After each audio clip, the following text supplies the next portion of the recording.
Morning children. सबसे पहले तो आप सभी बच्चे रोज़ की तरह अपना अटेंडेंस बना लें और इसे बनाने का प्रोसेस आप सभी बच्चों को पता है। बस इसी प्रोसेस के अकॉर्डिंग आप अपनी अटेंडेंस बनाइए, फिर हम लोग आज की पढ़ाई शुरू करेंगे।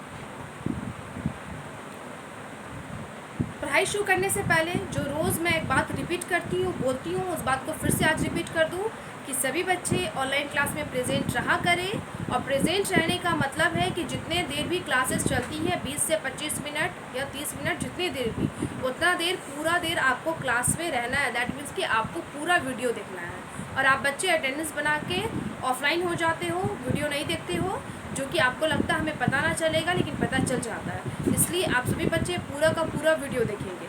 और इसके लिए मैं आपको है ना स्टार्टिंग में, यानी कि क्लास स्टार्ट होने के बाद जैसे ही है ना क्लास स्टार्ट होता है तो मैं बोलती हूँ कि आप अपना अटेंडेंस बनाइए। उसी तरीके से जब क्लास एंड होगा उस समय भी आपको अटेंडेंस बनानी होगी। तो आपको हर दिन 2 बार अटेंडेंस बनाना है, क्लास स्टार्ट होने के बाद और क्लास है ना एंड होने से पहले आप अटेंडेंस बनाइएगा। क्लियर।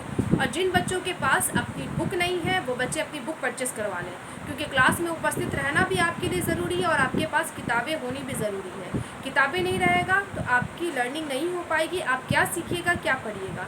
तो पढ़ाई लिखाई के लिए हमें पढ़ाई लिखाई का सामान भी होना चाहिए और उसके लिए हमें है ना टीचर्स या जो भी स्कूल है या जैसे ऑनलाइन क्लासेस हो रही है हमें वो करना ज़रूरी है। तो सभी बच्चे इन बातों पे ध्यान देंगे। और हाँ, जो बच्चे प्रेजेंट रहते हैं वो बच्चे दूसरों बच्चों को भी प्रेजेंट रहने के लिए बोला करें। तो अभी भी समय है, आप समझिए इस चीज़ को और क्लास में उपस्थित रहिए। ओके। और चलिए आज जो मैं कराऊंगी वो पेज नंबर है 78। आप बोर्ड पे देख ही रहे हैं। सभी बच्चे पेज नंबर 78 ओपन कर लेंगे। और जिनके पास बुक नहीं है वो बच्चे नोटबुक ओपन करेंगे, वो बच्चे नोटबुक पे लिखेंगे। ओके। नोटबुक वाले बच्चे कैसे लिखते हैं, तो आपने जो पेज नंबर 78 या 77 का जो चीज़ लिखा है उसके लिखने के बाद अगर आपके पेज में 3 से ज़्यादा लाइन है, दैट मीन्स कि वो हाफ पेज है, तो उस पेज का इस्तेमाल कीजिए। और जिनके नोटबुक में 3 या उससे कम लाइन है तो वो न्यू पेज का इस्तेमाल करेंगे। क्लियर। हाफ पेज वाले बच्चे कैसे लिखेंगे, तो वो पहले लाइन खींच लेंगे स्केल की हेल्प से। एक लाइन में डेट, पेज नंबर, रिमेंबर, दूसरी लाइन में हेडिंग, तीसरी लाइन से लिखना शुरू करेंगे। न्यू पेज वाले बच्चे कैसे लिखेंगे, तो डेट, पेज नंबर और रिमेंबर नोटबुक में सबसे ऊपर, फर्स्ट लाइन में हेडिंग और सेकंड लाइन से लिखना शुरू करेंगे। क्लियर। तो सभी बच्चों ने ये काम कर लिया, बुक वाले बच्चों ने बुक ओपन कर लिया। और मैंने इससे पहले पेज नंबर 77 का क्वेश्चन नंबर ए और क्वेश्चन नंबर बी दिया था, है ना। कौन कौन था, क्वेश्चन नंबर ए में क्या था, यानी कि आपको टिक द करेक्ट ऑप्शन था, और क्वेश्चन नंबर बी में फिल इन द ब्लैंक्स था, जो कि मैंने आपको तो लिखा ही दिया था, CW में लिखना था और आपका होमवर्क क्या था उसे रिमेंबर करना था। तो मैं उम्मीद करती हूँ कि सभी बच्चे याद किए हैं और याद करने के बाद सुनाए होंगे। और आप ज़रूर याद करने के बाद सुनाइए अपने भाई बहन या अपने से बड़े को, या जो भी आपके घर में आपकी पढ़ाई में आपकी मदद करता है, आप उन्हें सुनाया कीजिए। सुनाने से ये पता चल जाता है कि हमने जो चीज़ याद की वो हमें कितना याद हुआ, है ना। इस चीज़ का हमें पता चल जाता है, इसीलिए हमें याद करने के बाद सुनाना चाहिए। जैसे लिखने के बाद चेक कराते हैं हम कि हमारा जो हमने लिखा वो सही है कि नहीं, उसी तरीके से याद करने के बाद भी सुनाना ज़रूरी होता है। तो आप ज़रूर सुनाइए, सुनाने से आपको पता चल जाएगा। अब हम क्वेश्चन नंबर सी आज करेंगे, C, D जो भी हो सकता है वो करेंगे। तो सभी बच्चे लिखना स्टार्ट कर दें। और हाँ, आप सभी बच्चे नीट एंड क्लीन हैंडराइटिंग में नोट कीजिएगा और एकदम प्रॉपर वे में, क्योंकि आप 4 लाइन की कॉपी इस्तेमाल कर रहे हैं तो प्रॉपर वे होनी चाहिए। मतलब कौन सा अक्षर किस लाइन पे जाएगा, किस लाइन तक लिखाएगा, किस लाइन को टच करेगा, ये इन बातों का ख्याल रखिए। ओके। चलिए तो लिखिए, यहाँ शुरू करते हैं। तो रिमेंबर डालिएगा।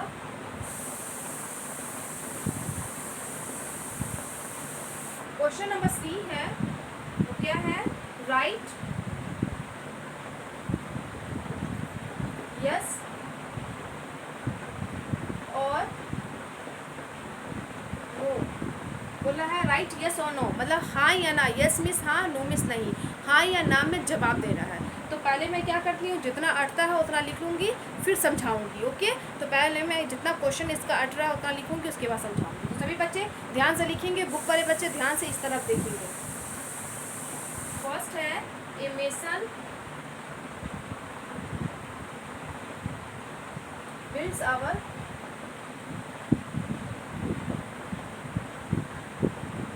house. Second है we should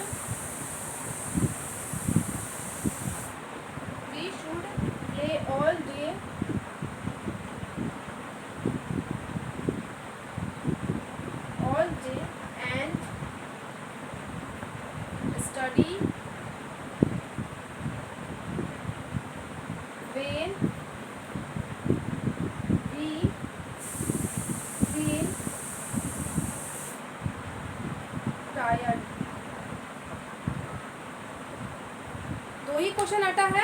लिखना स्टॉप करके आपको समझा दे रही हूँ, और समझ के आप आंसर तो पता चल ही जाएगा, फिर भी मैं आंसर बता दे रही हूँ, उस हिसाब से आप फिल कीजिएगा।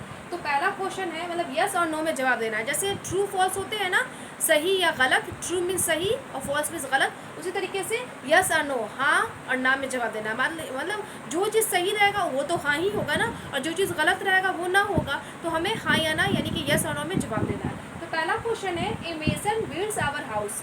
बोला एक राजमिस्त्री हमारा घर बनाता है, तो ये सही होगा या नहीं होगा, मतलब हाँ होगा या ना होगा, तो यस, ये क्या हो जाएगा, यस, YES, यस। मतलब मेसन क्या करता है, राजमिस्त्री का क्या काम है, घर बनाना, तो वो क्या करता है, हमारे घर बनाता है, ईंट से और सीमेंट से, बालू से हमारे घरों को बनाता है, मतलब दीवार खड़ा करता है, उस पर छत डालता है, इस तरीके से वो बनाता है। सेकंड क्वेश्चन है, we should play all day. हम सभी को पूरा दिन खेलना चाहिए, and study when we feel tired. और जब हम थकान महसूस करें तब हमें पढ़ना चाहिए। तो ये बात यस होगी या नो, तो ये क्या हो जाएगा, नो। नो क्यों हो जाएगा, क्योंकि ये बोल रहा है कि पूरे दिन हमें खेलना चाहिए, तो सबसे पहले तो ये बात गलत है कि हमें पूरे दिन नहीं खेलना चाहिए। पूरे दिन कोई एक काम हम कर ही नहीं सकते, चाहे वो पढ़ाई हो, खेल हो, खाना हो या सोना हो। हर एक चीज़ का समय होता है, और समय के अकॉर्डिंग ही हमें हर काम करना चाहिए, उसी के अनुसार ही हमें करना चाहिए। तो क्या बोला, we should play all day, हमें पूरा दिन खेलना चाहिए, और study when we feel tired, और जब हम थकान महसूस करें तब हमें पढ़ना चाहिए। ये तो गलत है ना, और जब हम थकान महसूस करते हैं तो उस समय हमें रेस्ट करना चाहिए, आराम करना चाहिए, कोई काम नहीं करना चाहिए, आराम कर लेना चाहिए, क्योंकि हम थकेंगे तभी जब हम कोई काम करते हैं, और काम के बाद हमें रेस्ट भी इम्पॉर्टेंट है, हमारे लिए खाना भी इम्पॉर्टेंट है, हमारे लिए पढ़ना भी इम्पॉर्टेंट है, हमारे लिए खेलना भी इम्पॉर्टेंट है, सभी चीज़ें इम्पॉर्टेंट है, और सभी का एक वक्त है, समय है, उसी समय पे उसी वक्त पे हमें वो काम करना चाहिए। तो ये क्या हो जाएगा, नो।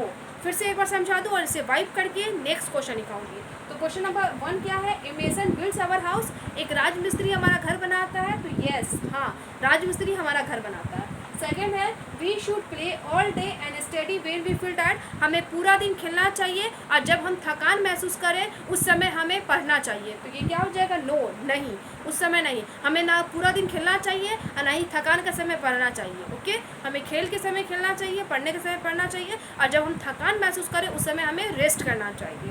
ओके, अब मैं से वाइट कर रही हूँ, नेक्स्ट क्वेश्चन लिखाऊंगी। आप इसी तरीके से नोट कीजिएगा, एक पेज में नहीं आता तो आप दूसरे पेज का इस्तेमाल कीजिएगा।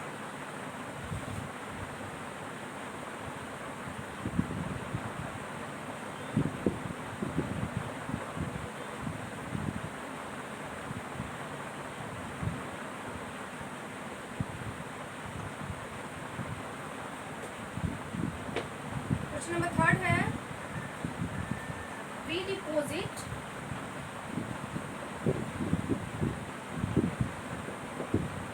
our money in the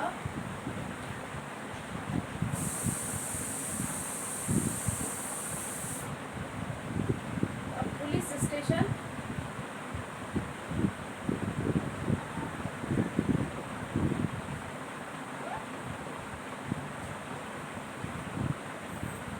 four है, रिक्रिएशन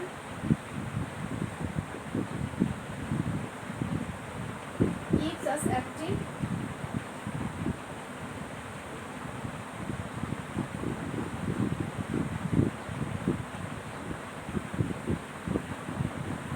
फाइव एंड लास्ट है, इम्पोर्टेंट makes urban pause। बस इतना ही है ना। क्वेश्चन नंबर सी में 5 ही ऑप्शन थे, जो कि 2 हमने पहले बनाया, अब 3, 4, 5 3 बचे तो उसे अब बनाऊंगी।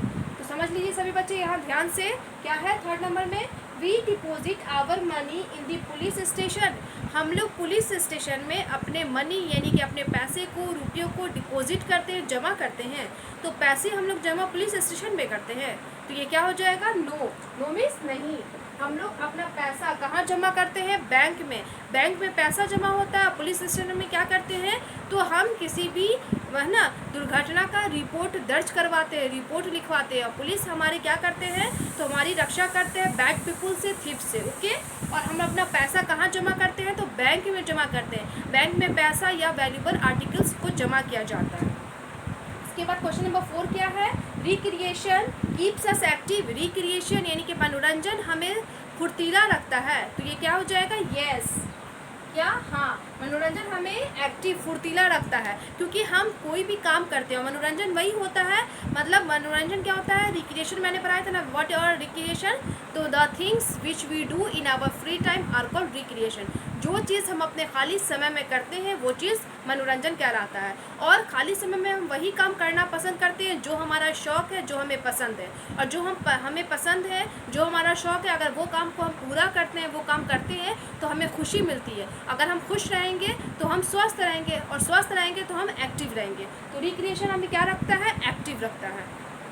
उसके बाद 5 नंबर में है, a potter makes earthen pot. Potter means कुम्हार, यानी कि मिट्टी के बर्तन बनाने वाले को बोलते हैं कुम्हार। तो कुम्हार जो क्या करता है? Makes earthen pot. Earthen means मिट्टी का, और पॉट्स मीन्स बर्तन। मिट्टी का बर्तन बनाता है। तो ये क्या हो गया? यस, मतलब हाँ हो गया, क्योंकि मैंने पहले समझाया पॉटर। पॉटर मीन्स कुम्हार। कुम्हार किसको बोलते हैं? जो मिट्टी का बर्तन बनाता है। दैट मीन्स कि अर्दन पॉट्स बनाता है, यानी कि मिट्टी का बर्तन बनाता है। तो पॉटर मिट्टी का बर्तन बनाता है, तो यस, हाँ हो जाएगा। तो अब हमारा ये क्वेश्चन नंबर C कंप्लीट। एक बार फिर से समझा दे रही हूँ, तब इसे वाइप करके नेक्स्ट यानी कि क्वेश्चन नंबर D लिखाऊंगी। तो यहाँ पे क्या है? थर्ड में, we deposit our money in the police station. हम लोग पुलिस स्टेशन यानी कि थाने में अपना पैसा जमा करते हैं। तो नो, नहीं, थाने में नहीं जमा करते। हम लोग कहाँ जमा करते हैं? बैंक में। अब 4 है, recreation keeps us active. Recreation यानी कि मनोरंजन हमें फुर्तीला बनाता है। तो यस, हाँ, मनोरंजन हमें फुर्तीला बनाता है। उसके बाद 5 है, a potter makes earthen pots. एक पॉटर यानी कि कुम्हार मिट्टी का बर्तन बनाता है। तो यस, हाँ, कुम्हार मिट्टी का बर्तन ही बनाता है, मतलब मिट्टी के बर्तन बनाने वाले को ही कुम्हार बोलते हैं। अब मैं इसे वाइप कर रही हूँ, नेक्स्ट क्वेश्चन लिखाऊंगी। सभी बच्चे ध्यान से देखेंगे। ओके, नेक्स्ट क्वेश्चन को समझेंगे।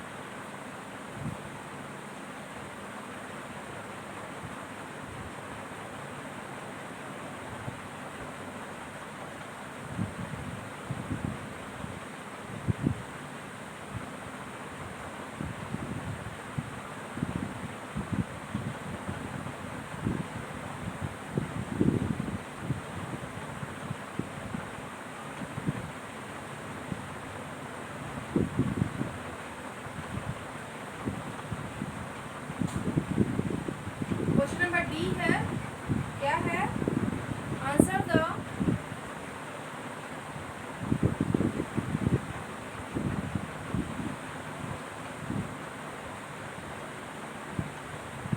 फॉलोइंग क्वेश्चंस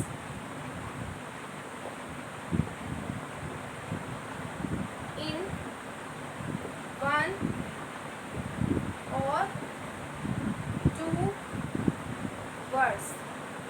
क्या बोला है? Answer the following questions in 1 और 2 वर्ड्स। इन प्रश्नों का उत्तर हमें 1 या 2 शब्दों में देना है। तो मैं पहले पूरा सेंटेंस लिखती हूँ, जितना अटता है उतना लिख लूँगी, फिर समझाऊंगी उसी तरीके से, और समझने के बाद आप उसे लिखिएगा।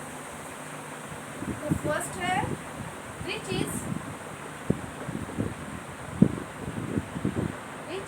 द स्मॉलेस्ट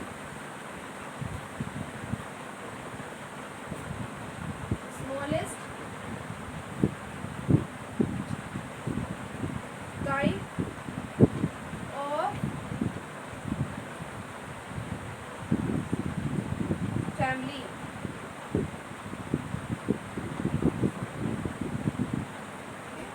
सेकंड है, what are the goals of a heart?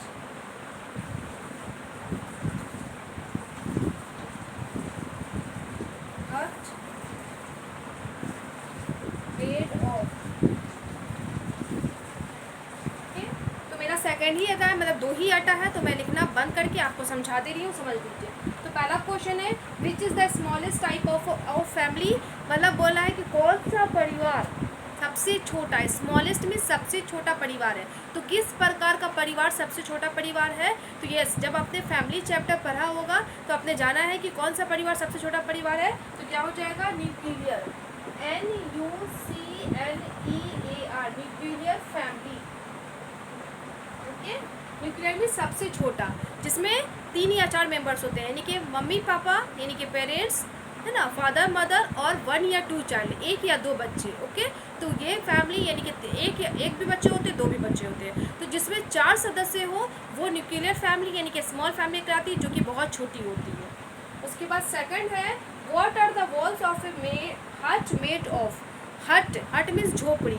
झोपड़ी का जो वॉल्स यानी कि दीवारें होती है वो किस चीज़ की बनी होती है? तो आपने झोपड़ी देखा होगा ना, और हमने अक्सर देखा है क्योंकि हम लोग ग्रामीण इलाकों में रहते हैं, तो यहाँ पे हमारे आसपास भी झोपड़ी होती है। तो जो झोपड़ी का जो दीवार है वो किस चीज़ का बना होता है? तो आंसर क्या हो जाएगा? Mud, MUD, mud. Mud means मिट्टी, मिट्टी का ना बना होता है। तो यहाँ पे हमारा 2 क्वेश्चन था जो कि कंप्लीट। अब मैं इसे वाइप करूँगी, लेकिन एक बार और फिर से समझा दूँ। तो क्या है पहला, which is the smallest type of family. इनमें से कौन सा परिवार सबसे छोटा परिवार है? तो क्या हो जाएगा? Nuclear family. न्यूक्लियर मीन्स छोटा, स्मॉल मीन्स भी छोटा, न्यूक्लियर मीन्स भी छोटा। न्यूक्लियर फैमिली है ना, ये सबसे छोटा परिवार है क्योंकि इसमें 3 या 4 सदस्य होते हैं, उससे ज़्यादा नहीं। उसके बाद क्या है second question, what are the walls of a hut made of.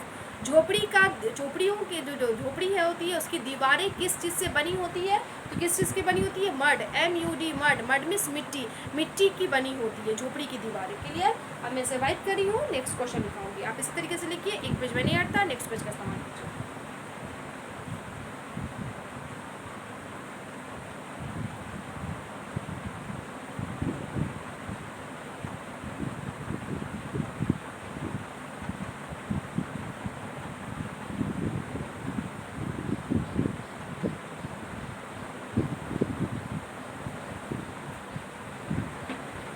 Question number 3 है, which special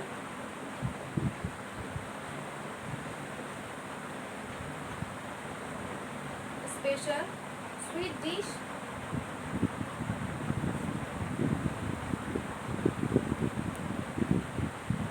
is prepared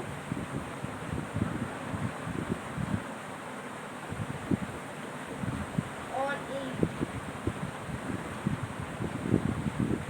4 number है, from where do we get leather।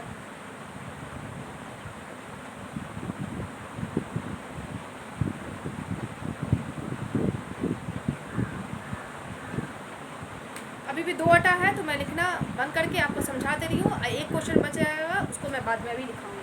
तो पहले इसको समझ लीजिए क्या है। 3rd नंबर में, which special sweet dish is prepared on Eid. Eid के पर्व पे, ईद के त्यौहार पे कौन सा स्वीट डिश, कौन सा स्पेशल स्वीट, खास मीठा व्यंजन कौन सा बनाया जाता है, तैयार किया जाता है? तो ईद के पर्व पे जो मीठा डिश, मीठा व्यंजन बनता है, उस मीठा व्यंजन जो कि ख़ास होता है उसका नाम क्या है? तो आप सभी बच्चे जानते हैं उसका नाम क्या है? सेवई, SEWAYAN, है ना, सेवई। अब है 4 number question, from where do we get leather. Leather यानी कि चमड़ी। हमें चमड़ी यानी कि लेदर कहाँ से प्राप्त होता है, कहाँ से मिलता है? तो आप सभी इंसान जानते हैं, सभी बच्चे जानते हैं कि लेदर किस चीज़ से मिलता है। तो क्या हो जाएगा? एनिमल्स, ANIMALS, एनिमल्स स्किन, है ना, जानवरों के चमड़ी से, एनिमल्स स्किन। पोस्टऑफिस एस देखिए, एनिमल्स स्किन, ये हो जाएगा। तो फिर से एक बार समझाता हूँ क्या है। Which special sweet dish is prepared on Eid. Eid के पर्व पे जो ख़ास मीठा व्यंजन तैयार किया जाता है, उस मीठा व्यंजन का क्या नाम है? सवई, है ना। मुस्लिम लोग अपने घरों में सवई बनाते हैं, लच्छा उसका बोलते हैं, सवई बोलते हैं, दूध के साथ तैयार किया जाता है। ओके, अब है question number 4, from where do we get leather. हमें लेदर कहाँ से मिलता है? तो एनिमल्स स्किन से। अब मैं इसे वाइप कर रही हूँ। क्वेश्चन नंबर 5 बचा है, लास्ट है, उसे लिखा देती हूँ।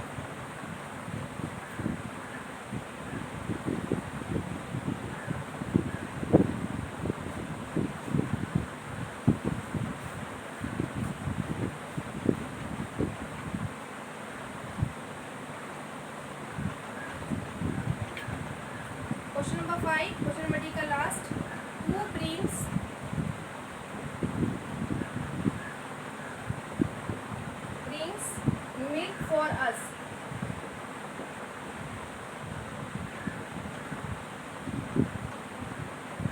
क्या बोल रहा है? Who brings milk for us. दूध कौन हमारे घरों तक यानी कि हमारे यहाँ पहुँचाता है, कौन लाता है? तो जो दूध घर घर पहुँचाता है, घर घर बेचता है, घर घर जाकर देता है, उस दूध देने वाले को, दूध पहुँचाने वाले को, बेचने वाले को क्या बोलते हैं? तो आंसर क्या हो जाएगा? Milkman. MILKMAN, milkman. Milkman means ग्वाला। ग्वाला क्या करता है? घर घर तक दूध पहुँचाता है। क्लियर? तो ये हमारा क्वेश्चन नंबर सी और क्वेश्चन नंबर डी कंप्लीट हो गया। अब मैं अपने क्लास को यहीं पे स्टॉप कर रही हूँ, और जब क्लास स्टॉप होता है उस समय आप लोग 2 बार क्या बनाते हैं? अटेंडेंस। एक क्लास स्टार्ट होने के बाद, एक क्लास एंड होने से पहले। तो सभी बच्चे एक बार फिर से अपना अटेंडेंस बना लें, ओके। और जब क्लास एंड होता है तो उस समय मैं क्या देती हूँ आपको? एक गुड हैबिट टिप देती हूँ। तो आज का हमारा गुड हैबिट टिप है, जो कि सेफ्टी रूल भी है। वो क्या है? Take care while lighting fire cracker.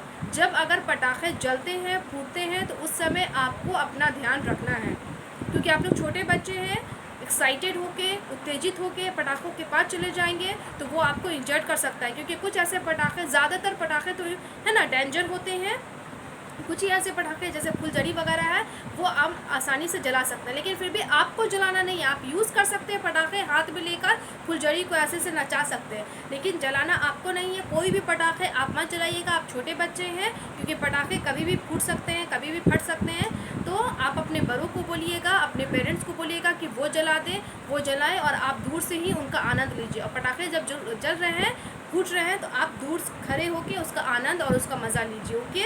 सभी बच्चे ये बात का ध्यान रखेंगे। सेफ्टी रूल भी है, क्योंकि पटाखे एक तो एयर पॉल्यूशन भी करते हैं, दूसरा साउंड पॉल्यूशन भी करते हैं। साउंड मतलब आवाज़ें बहुत निकलती है, तो उस आवाज़ें से बगल वाले डर भी जाते हैं, डर सकते हैं, ओके। कान वगैरह डैमेज हो सकता है। दूसरा, उसमें धुआं निकलती है जो कि हवा में मिलकर हवा को गंदा कर देती है। एक तो ये, तो इसीलिए हमें पटाखे कम से कम जलाने चाहिए। और दूसरी बात ये कि हमें पटाखों से बचना चाहिए, क्योंकि उसको जलाने के लिए हम मेचिस का, नहीं तो कैंडल का, नहीं तो दिया का इस्तेमाल करते, आग का इस्तेमाल करते हैं, और वो आग हमारे लिए डेंजर है, उससे हमें ख़तरा हो सकता है। तो इसीलिए हमें सेफ्टी बरतनी है, सुरक्षा बरतनी है। सभी बच्चे इस बात का ख्याल रखेंगे। और आपका होमवर्क क्या हो जाएगा? ये चीज़ आपको याद करना है। Remember question number C and D. C को भी याद कर लीजिएगा, क्वेश्चन नंबर डी को याद कर लीजिएगा। तो होमवर्क क्या है? Remember question number C and D, page number 78। Page number 78 का क्वेश्चन नंबर सी डी याद कर लीजिएगा। आज के लिए इतना ही। Thank you all.